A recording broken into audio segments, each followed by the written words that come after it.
Գյուրջան Կասկադ, հասանելի բնակարաններ 65 ամիս մարման ժամկետով։ Ադրբեջանը կրկին ապատեղեկություն է տարածել։ Հայաստանի պաշտպանության նախարարությունը կրկին հերքել է Ադրբեջանի պաշտպանության նախարարության հաղորդագրությունը, թե իբր ապրիլի 10-ին ժամը 20:55-ի սահմաններում Հայաստանի զինված ուժերի ստորաբաժանումները կրակ են բացել սահմանագոտու հյուսիս-արևելյան հատվածում տեղակայված ադրբեջանական դիրքերի ուղղությամբ։ Չի համապատասխանում իրականությանը, ասված է հաղորդագրության մեջ։ Մայիսի 9-ին Նիկոլ Փաշինյանի, Վլադիմիր Պուտինի, Ալիևի եռակողմ ձևաչափով հանդիպում նախատեսված չէ։ Այս մասին հայտարարել է Նազելի Բաղդասարյանը, արձագանքելով վերջին օրերին մամուլում հրապարակված համապատասխան տեղեկությունների։ Ալմաթիում մեկնարկել է ԱՊՀ արտաքին գործերի նախարարների խորհրդի նիստը։ Դիվանագիտական առաքելությունների ղեկավարներին հանդիպել է Ղազախստանի փոխվարչապետ արտաքին գործերի նախարար Մուրադ Նուրթլեուն։ Հայաստանը ներկայացնում է փոխարտգործնախարար Մնացական Սաֆարյանը։ ԱՊՀ երկրների արտգործնախարարների հանդիպումից հետո տեղի կունենա արտգործնախարարների առանձին հանդիպում Ռուսաստան, Կենտրոնական Ասիա ձևաչափով։ Իրան-Հայաստան զորավարժությունները մեղմ ասած հստակ պատասխան են Զանգեզուրի միջանցքի շուրջ աճող լարվածությանը։ Զանգեզուրը մեզ համար մնում է կարմիր գիծ, ասվում է Իսլամական հեղափոխության պահապանների կորպուսի տելեգրամյան ալիքի հրապարակման մեջ։ Մենք կփշրենք սիոնիստների եւ բրիտանացիների պատրանքները, որոնք երազում են պարտադրել իրենց սցենարը։ Զանգեզուրի միջանցքը կարող է բացվել միայն այն դեպքում, եթե Իրանի պայմանները կատարվեն եւ այն գտնվի նրա ռազմավարական վերահսկողության ներքո։ Սա միայն տարածաշրջանային խնդիր չէ, այլ հարավային Կովկասում աշխարհաքաղաքական ինքնիշխանության եւ ուժերի հավասարակշռության հարց։ Իրանը թույլ չի տա, որ այս միջանցքը վերածվի արտաքին ազդեցության եւ ապակայունացման գործիքի, ասված է հաղորդագրության մեջ։ Բաքվում կայացել է Արցախյան ռազմաքաղաքական ղեկավարության դատավարության հերթական նիստը, որի ընթացքում հարցաքննվել են մի քանի հայ գերիներ։ Նրանց մեջ հիշատակվում են Մելիքսեթ Փաշայանի, Դավիթ Ալլահվերդյանի, Լևոն Բաբայանի, Վասիլի Բեգլարյանի անունները։ Ըստ ադրբեջանական ԶԼՄ-ների Փաշայանն իբր Աղդամը ճանաչել է որպես Ադրբեջանի տարածք, ինչպես նաև հայտնել է սակրավորների կողմից մարտական դիրքերի ականապատման մասին։ Դավիթ Ալլահվերդյանին վերագրվում են խոսքեր Լեռնային Ղարաբաղում նրա պաշտոնական գործունեության մասին, իսկ Լևոն Բալայանն իբր պատմել է, որ ծնվել է Բաքվում 1978 թվականին եւ 44-օրյա պատերազմում կռվել է Ադրբեջանի դեմ։ Հաջորդ նիստը տեղի կունենա այսօր։ Հայաստանն ու Ադրբեջանը միշտ կարող են գործածել Վրաստանը որպես երկխոսության հարթակ։ Այս մասին ասել է արտգործնախարար Մակա Բոճորիշվիլին։ Վրաստանը բազմիցս հայտարարել է, որ մենք պատրաստ ենք նպաստել Ադրբեջանի եւ Հայաստանի միջև հակամարտության վերջնական կարգավորմանը, խաղաղ համաձայնագրի ստորագրմանը, որպեսզի տարածաշրջանում կայուն խաղաղություն ապահովվի։ Մենք պատրաստ ենք զարգացնել հարաբերությունները երկու գործընկերների, երկու հարևանների հետ, ընդգծել է Բոճորիշվիլին։ Թարսվել է Ռուսաստանի հետ, այդպես է ցույց տալիս համենայն դեպս։ Նախ ասաց, թե տեսանելի ապագայում Ռուսաստանի եւ Ուկրաինայի միջև խաղաղության ոչ մի հեռանկար չի տեսնում։ Ասում է, Ռուսաստանը բռնազավթած տարածքները հայտարարեց Ռուսաստանի մաս։ Ինչպես կարող է դրանից հրաժարվել։ Ուկրաինան, ինչպես մնացած աշխարհը, այս բռնազավթած հողերը համարում է Ուկրաինայի մաս։ Ադրբեջանը դրանք Ուկրաինայի մաս է համարում։ Նա ասլան է կտրել ու չի հանդարտվում, ագրեսորը եվրոպացիներին էլ աչքի տակ առած է պահում, հայտարարել է, թե Ադրբեջանը կուշտ է միջնորդներից։ 28 տարի մենք ունեինք այդ միջնորդները, ԵԱՀԿ Չարաբաստիկ Մինսկի խումբը, որի միակ նպատակն էր ամրապնդել օկուպացիան եւ Ղարաբաղը հանձնել Հայաստանին։ Համագործակցության հիմնական բեռը պետք է վերցնեն Հարավային Կովկասի առաջատար երկրները, Ադրբեջանը եւ Վրաստանը, ասում է Իլհամ Հեյդարովիչը, բայց Հայաստանն էլ փաստորեն ըստ նրա տարածաշրջանում համագործակցելու շանս ունի, ու այստեղ էլ տեղնուտեղը էլի պայման է դնում։ Եթե Հայաստանը փոփոխություններ մտցնի իր սահմանադրության մեջ Ադրբեջանի նկատմամբ տարածքային հավակնությունների վերաբերյալ կկարողանա միանալ այս գործընթացին, եւ մենք կկարողանանք խոսել մեր տարածաշրջանում երկարաժամկետ կանխատեսելի հեռանկարի մասին։ Չի թույլատրում հռետորաբանությունը, սեղմում է օղակը։ Զարմանում է, որ Եվրահանձնաժողովի նախագահը խոսել է հայ-ադրբեջանական եւ հայ-թուրքական սահմանների բացման մասին։ Միջին միջանցքին կամ ինչպես այն Եվրոպայում են անվանում համաշխարհային դարպասներին նպաստելու համար։ Ալիևը սա շատ տարօրինակ է համարում։ Այդ միջանցքն արդեն գոյություն ունի եւ Հայաստանն այստեղ որևէ դեր չի խաղում։ Մենք կարող ենք հասկանալ եվրոպական բյուրոկրատների զգացմունքները Հայաստանի նկատմամբ, բայց դուք չեք կարող անտեսել քարտեզը։ Որքան հեռու լինի Եվրամիությունը այդ հարցերից, այնքան լավ կլինի բոլորի համար։ Այսպես Եվրամիությանն է հեռացնում, Ռուսաստանին է զավթիչ համարում։ Ու հնդածս հենց խելքին փչում է կրակում է Սյունիքի գյուղերի ուղությամբ։ Սադրում, խափում, թե հայկական դիրքերից են կրակում։ Եթե Հայաստանի անվտանգությանը սպառնալիքներ լինեն, կկիսվենք հանրության հետ։ Անվտանգության խորհրդի քարտուղարն է խոստանում։ Ասում է Հայաստանը շարունակելու է հերքել եւ աշխատել, որպեսզի սահմանային միջադեպերի հետաքննության մեխանիզմ ստեղծվի եւ սահմանային իրավիճակի մասին համապարփակ ինֆորմացիա ունենանք։ Հայաստանի Հանրապետության անվտանգության վերաբերյալ, եթե մենք սպառնալիք տեսնենք, բնականաբար հանրության հետ կկիսենք։ Եթե մենք ունենանք որևէ ինֆորմացիա, որը վերաբերում է Հայաստանի Հանրապետության անվտանգության սպառնալիքներին, բնականաբար մենք կկիսվենք։ Ալիևն ու Մեհրիբան խանումը հիմա Թուրքիայում են։ Դեռ կբարձվի, թե ինչ հրահանգներով են փոխանակվել մեծ եղբոր հետ Անտալիայի ֆորումի ընթացքում, դեռ հայտնի չէ։ Նաև Էրդողանը մեկնելու է արդյոք Վաշինգտոն, դա էլ հայտնի չէ։ Թուրքիայի եւ Ամերիկայի նախագահները հավանական է առաջիկայում հանդիպեն թուրք արտգործնախարար Հական Ֆիդանն է այս մասին ասել։ Թրամփ-Էրդողան հանդիպման տեղն ու ժամն են ճշտում։ Մինչ այդ Բաքվում էլ թուրք-իսրայելական գաղտնի բանակցություններ են կայացել։ Ադրբեջանի մեդիան տարածում է, թե Թուրքիայի եւ Իսրայելի ներկայացուցիչները բանակցություններում քննարկել են լարվածությունը նվազեցնելու մեխանիզմները։ Իսկ թուրք-իսրայելական հարաբերությունները, հիշենք, սրվել էին սիրիական իրադարձությունների ընթացքում, երբ Թուրքիա-Իսրայել շահերի կոնկրետ բախում կար այն ժամանակ։ Տարածաշրջանի կաթսան եռում է ու պարզ չէ դեռ, թե որքան կեռա Ալիևի արյունը, որքան նշանառության տակ կպահի Սյունիքի գյուղերը։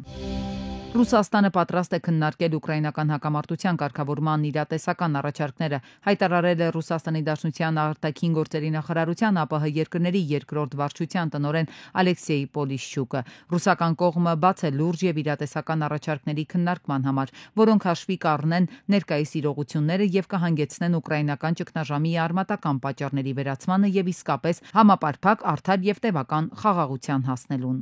Դոնալդ Թրամփի վարչակազմը որոշել է Չինաստանից ներկրվող ապրանքների մաքսատուրքերը հասցնել ռեկորդային 145%-ի։ Հիշեցնենք 2025 թվականի փետրվարի 1-ին Թրամփի վարչակազմը բարձրացրեց չինական ապրանքների վրա սահմանված մաքսատուրքերը սահմանելով 10%։ Մարտի 4-ին այդ սակագինը կրկին վերանայվեց եւ հասցվեց 20%-ի։ Այնուհետև Թրամփը փոխադարձ մաքսատուրքերի շրջանակում Չինաստանից ներմուծվող ապրանքների մաքսատուրքը հասցրեց նախ 54%-ի, ապա 125%-ի, նոր 145% մաքսատուրքը սահմանվել է Չինաստանի կողմից իբրև պատասխան սահմանված 84% մաքսատուրքից հետո։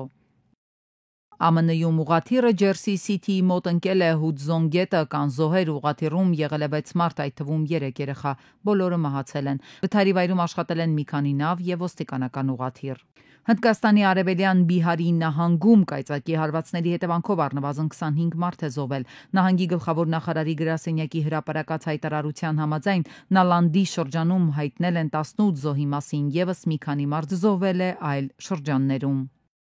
Արքայազն Հարին այցելել է Լվովի Superhumans կենտրոն, որտեղ վիրավոր զինվորները վերականգնողական փուլ են անցնում։ Ինչպես նշում է BBC թղթակիցը, Արքայազնի այցի մասին հայտարարվել է միայն Ուկրաինայից հեռանալուց հետո։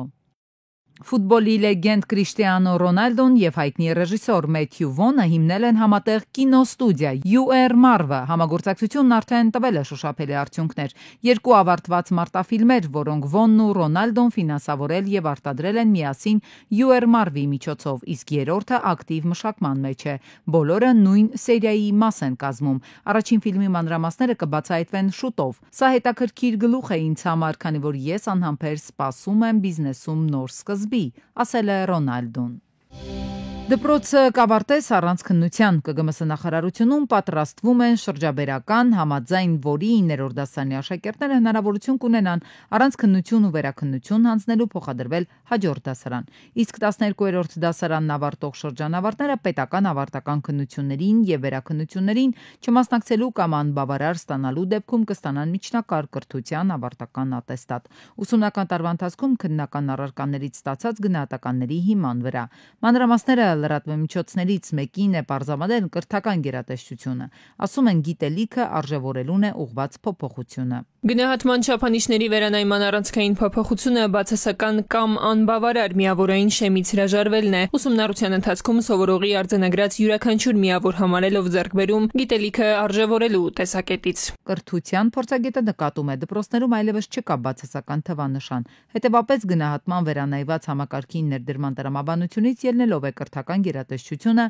գնում այս քայլին։ Երեխայի համար արդեն միևնույն կդառնա, ինքը կսովորի, չի սովորի, այդ թղթի կտորը ինքը կստանա, բայց դա ինչին է միտված, ես չգիտեմ։ Ում է պետք այդ վկայականը կամ ատեստատը։ Մեր մոտ արդեն ընդունված է կարողունակությունների վրա հիմնված կրթություն, այսինքն գիտելիքը մի տեսակ կարծես երկրորդ պլան մղված լինի, իսկ թվում է դրանից ելնելով է այս որոշումը կայացվել։ Կրթության մյուս փորձագետն էլ կարծում է, որ գործող համակարգում թվանշանի դերը ունի հենասյունային նշանակություն։ Դրանից հրաժարվելով նախարարությունը գնում է վտանգավոր ռիսկի։ Դպրոցների տնօրենները եւ ուսուցիչները ավելի հաճախակի են բարձրաձայնելու այն խնդիրը, որ աշակերտները չեն սովորում։ Աշակերտները գալիս են դպրոց եւ ասում են՝ դե մեկ եք դնում դրեք, մեկը ես տեղափոխվելու եմ։ Այսինքն ինչ որ մի բան որ հանում ես, տեղը պետք է ինչ որ բան դնես։ Հիմա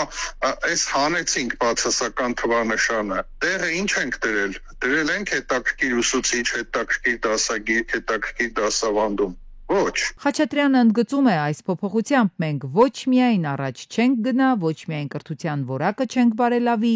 այլև եղածն էլ կարող ենք կորցնել։ Գաղտնիք չէ, որ շատ երեխաներ ինչ որ մի բան սովորում են թվանշանի համար։ Հիմա այդ երեխաներն էլ չեն սովորի։ Եվ մենք մի կարևոր բան էլ հիշենք, բացասական թվանշանը դա ոչ թե այն երեխաների համար է, որոնք բացասական էին ստանում, այլ այն երեխաների համար, որոնք կարող էին բացասական ստանալ, բայց որոշեցին սովորել, որ չստանան։ Մասնագետներն ընդգծում են առաջին հայացքից թվացial հումանիտար այս քայլը, որը գուցեև բացառի հնարավոր կոռուպցիոն ռիսկերը եւ ճնշումները աշակերտի վրա, այդուհանդերձ կրթության վրա անշրջելի հետք կթողնի։ Համատարած անգրագիտություն ոչ մի հասարակությանն էլ պետք չէ, ինչը ըստ մասնագետների մեզնից արդեն հեռու չէ։ Բրիտանական թանգարանից հայկական թանգարան եկավ ու մտավ իր հայրենակիցների սիրտը։ Առնչվում է մեր ինքնության, մեր պատմության, մեր մշակութային ժառանգության հետ։ Հնագետները փոքր հայքի Սատաղ բնակավայրում այսօրվա Թուրքիայի Սադակ մարզում են 1873 թվականին հայտնաբերել մեր թվարկությունից առաջ 4-ից 2-րդ դարերում պտղաբերության, մայրության աստվածուհու 10 կիլոգրամանոց բրոնզաձույլ գլուխն ու ձախ ձեռքը։ Հայտնաբերումից 1 տարի անց արձանի նմուշները ձեռք է բերել բրիտանական թանգարանը։ Այն համադրվել է Հայաստանի պատմության թանգարանի 60-ից ավելի տարաբնույթ նմուշների հետ, որոնք բոլորը պատմում են մայրության եւ ընդհանրապես կնոջ